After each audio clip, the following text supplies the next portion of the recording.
Good afternoon, it's Monday, July 14, 2025. Mental health is real. Seek help and the stigma on the news this afternoon. Rivers Sole administrators are swearing RISIEC officials today. FAN warns of flight disruptions as aircraft skids off Port Harcourt runway. Shetima Gbajabiamila in London to receive former President Buhari's body.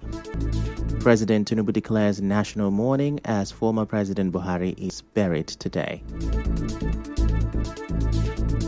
On the foreign scene, Israeli airstrikes killed 10 in central Gaza. I'm Ifechukwu Moyele with the news. Now, there are indications that the Rivers State Sole Administrator, retired Vice Admiral Ibokete Ibas, will today swear in the chairman and members of the Rivers State Independent Electoral Commission, RISIEC. Recall that Ibas appointed Michael Ode from Cross River State as chairman. Other members of the commission are Mr. Lezasi Tobira, Professor Arthur Nwafo, Professor Godfrey Mbudioga, Professor Joyce Akaniwo, Dr. Olive Bruce, and Professor Chidi Halliday. Now, they were recently screened and confirmed by the National Assembly. Moving on now, the Federal Airport Authority of Nigeria, FAN, has asked passengers to expect flight disruptions and delays following a flight incident at the Port Harcourt International Airport runway on Sunday. A statement by the Director of Public Affairs and Consumer Protection at FAN, Obiageli Ora, made this known while revealing that the airspace has been open for flight operations. She said the landing distance is now 2,700 meters instead of the stipulated 3,000 meters. As you may know, Air Peace aircraft from Lagos to Port Harcourt overshot the runway upon landing at the Port Harcourt airport around 7:45 a.m. The airline spokesperson, Osifo Whiskey Ife, said aside from veering off the runway, all 127 passengers and crew members left the aircraft unhurt. Now, the airline last recorded an incident in May 2025 when one of its aircraft collided with a large antelope on the runway at the Asaba airport. The impact affected the animal but did not stop the aircraft from flying to Abuja. Elsewhere, Port Harcourt residents are calling for the desilting of canals in the metropolis following destructive flash floods last week due to overflowing canals after heavy rainfall. So the areas affected are Eliuzi in Obiakwe local government area and the Ken Sarawiwa Road in Elekahia Axis, among others. Some traders along the Eliuzi flyover told correspondent Onyeka Chiwusu that several of their goods and properties were lost and damaged in the flash floods. They said the flood also damaged musical instruments of a Pentecostal church in the area.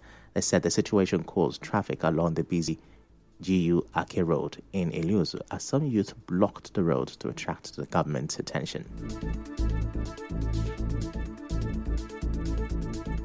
Stay close to me there. Water destroy all their things. Things that is very expensive.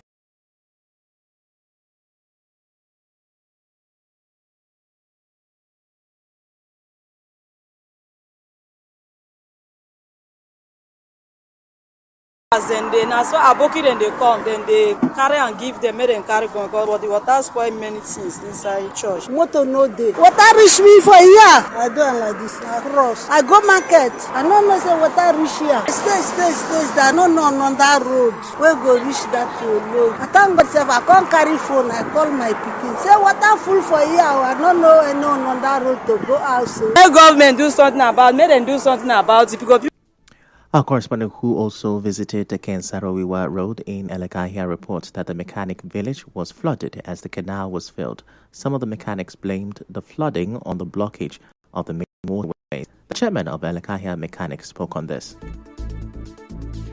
So many vehicles covered with water. The other extreme, up to now, the water is still there, where we have a small drainage. People that have bought houses, land, they have covered the big drainage. If you go for that drainage now, it looks too small. It's not like the drainage that was there before. And that drainage is a drainage that connects Elekoya Housing Estate, Transamadi. That drainage connects to Nwaja, that river there. But people who have bought houses and lands, they have built and covered the whole place. Even there is a church here, it's also a problem. They have also blocked the place the water is supposed to go. The flood victims called on the government to quickly intervene as the usual desilting of canals in the state done by Rwama may not have been carried out A town planner, Mr. Soporuchi Njoku, also spoke on this. Calabar University can do a development and impose on what is existing. It can be remedied. It has not even gotten that bad that we are helpless. The solution is simple. The government has to go back to the drawing board and come up with a comprehensive plan for physical development in all the neighborhoods of Port Harcourt Metropolis and even beyond the rural area. For example, look at what the peculiar problems are, especially as related to flooding. We identify those areas that people are not supposed to build. They have built. Then we need to see how we can remedy these areas with a plan that will be bought into by the people. Njoku also called on the government to run the State Ministry of Physical Planning and Urban Development professionally. In another development, a routine drive nearly turned fatal for a young family along the Port Harcourt Airport Road when a police escort vehicle slammed into their car, forcing it off the road and into a nearby bush. The driver of the car, Mr. Chukwudozie Okolo, a lawyer, was behind the wheel with his pregnant wife and 2-year-old daughter when the incident occurred. Okolo said he was trying to make way for the speeding convoy when one of the officers allegedly shattered his windscreen and rammed into the vehicle from behind. He said the impact sent the car spiraling off the road. Around 5 p.m., getting to this Sarsen Road junction, police convoy, they were up to 6 with a very high speed. So they were giving me headlamp that I should clear. So immediately I put my pointer at the right to clear. Immediately the guy came and broke my glass. Before I can know what was happening, the guy on the back hit me from behind. I entered the bush. My windscreen broke, my engine pieces, but it was only God. Okolo said despite the crash, the police escort sped off, leaving the shaking family behind. Funny enough, they didn't stop. My family was there, sir. I, my wife, and my daughter of 2 years old. My wife is also pregnant, which she will do within the next 2-3 months. My wife and my baby girl was at the back. My wife has some injuries. I had a cut on my arm. So assuming that a life was lost, so they would just go their way without conscience in this country. My wife did her scan. They said that the baby is okay. The police have not spoken on this. Moving on now, the 6th Division of the Nigerian Army says its troops have arrested 50 suspected oil thieves and dismantled 11 illegal refining sites across parts of the Niger Delta region. Acting Deputy Director of Army Public Relations, Lieutenant Colonel Danjuma Jonah, in a statement said the operations were carried out in collaboration with other security agencies between June 30th and July 13, 2025. According to him, over 25,000 liters of stolen petroleum products were recovered, while several illegal connection points were also discovered and dismantled. He explained that in the Imo River area covering Obuzo and Ozak West community in Okwal West local government area of Abia State and River State, troops destroyed 7 illegal refining sites, 35 drum ports, 14 drum receivers, and 3 large coolants. He said they also recovered over 6,000 liters of crude oil. The statement also said that at Obiafo in Ogba Ebemandoni local government area of River State, another illegal refining site was uncovered with dugout pits containing 3,000 liters of automotive gas oil, 2,000 liters of dual-purpose kerosene, and 1,000 liters of crude oil, all handled in line with operational procedures. The Army added that similar operations were also carried out in parts of Delta, Bayelsa, and Akwa Ibom states, with more arrests and recoveries made as part of ongoing effort to sustain the crackdown on oil theft and illegal bunkering. Coming up next, Nigerian delegation arrives in London to receive body of former President Buhari for burial today. Stay with us.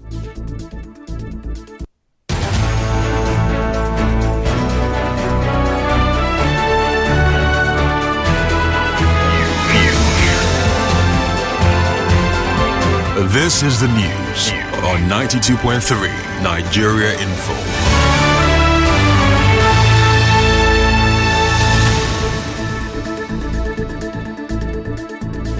You're welcome back, and now the rest of the news.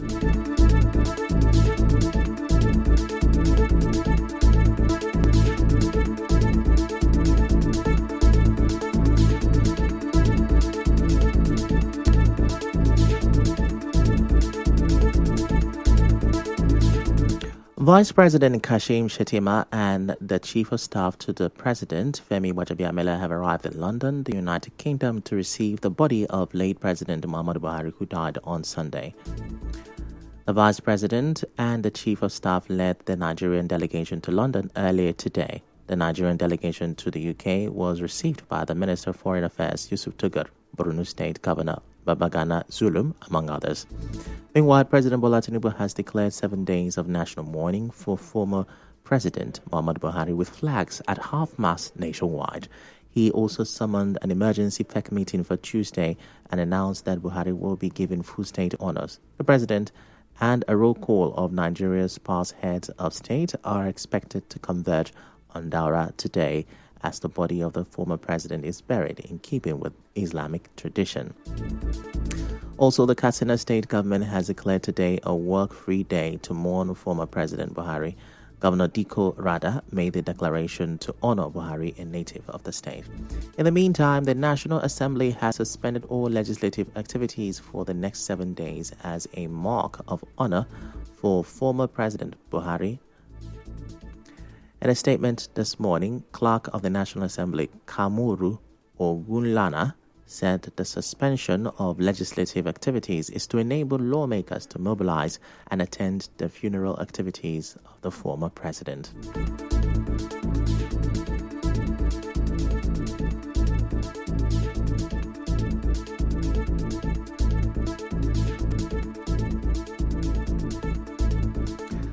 Also, more tributes are pouring in honor of former President Muhammadu Buhari. The Deputy Secretary General of the United Nations, Amina Mohammed, in a post on X, said Buhari lived by the discipline, humility, and a deep love for our country.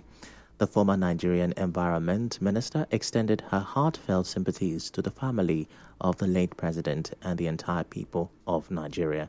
On his part, the outgoing president of the African Development Bank, AFDB, Akinwumi Adesina, expressed great sadness over Buhari's death, while billionaire businessman Femi Otedola said Buhari was a man of great honor, discipline, and quiet strength, adding that whether in uniform or in civilian attire, his love for our country was unquestionable.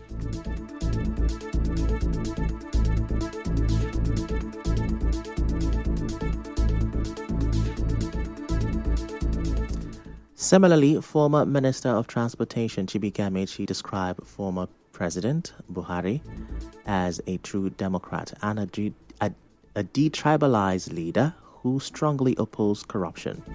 Gamechi praised him as a man of integrity whose was his bond. As you may know, Buhari died in London hospital at around 4:30 p.m. on Sunday at age 82 after reportedly battling leukemia.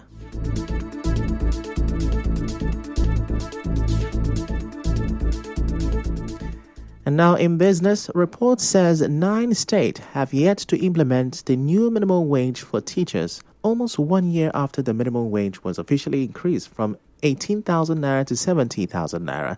The Punch newspaper is reporting that data from the National Union of Teachers shows that the 9 states are Abia, Ebonyi, Enugu, Gombe, Adamawa, Kaduna, Nasarawa, Yobe, and Zamfara State. Recall that President Bola Tinubu signed the minimum wage bill into law on July 29, 2024, following its passage by the National Assembly on July 23, 2024. Recently, teachers across the Federal Capital Territory embarked on an over 100-day strike due to the failure of area councils to implement the minimum wage for teachers. In entertainment, Nigerian Grammy-winning artist Temilade Obeniyi, popularly known as Tems, has made history as the first African musician to perform at the FIFA Club World took place on Sunday at the highly anticipated final of the global tournament. Tems was announced as a headliner for the show by FIFA and Global Citizen, who co-produced the event. She now joins an exclusive list of global stars like Shakira and Jennifer Lopez, who have performed on the FIFA stage. And now in sports, the prize money for Chelsea after winning this year's FIFA Club World Cup trophy has been revealed. FIFA will pay the Blues an estimated $114.6 million from winning the Club World Cup. And now, we'll bring you news from around the world.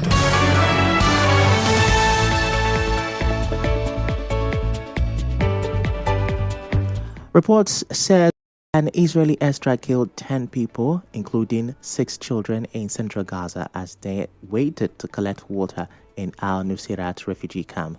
16 others were said to be injured. The Israeli military said a technical error caused the missile to miss its intended target, an Islamic Jihad member, and has launched a review.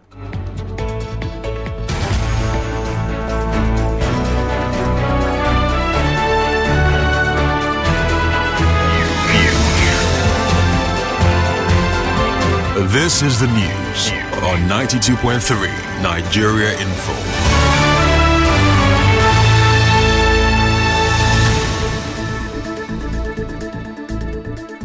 All the news this afternoon you heard. There are indications that the Rivers State Sole Administrator will today swear in the chairman and members of the Rivers State Independent Electoral Commission. FAAN has warned of flight disruptions after aircraft skidded off Port Harcourt runway. Shettima and Gbajabiamila are in London to receive former President Buhari's body for burial today. President Tinubu has declared a 7-day national mourning for former President Buhari. On the foreign scene, you heard an Israeli airstrike has reportedly killed 10 people, including 6 children in central Gaza. The news was edited by Constance Irele-Mega. To reach the news team, send an SMS or WhatsApp to 0808-721-7215. I'm Ifechukwu Moyale. Many thanks for listening.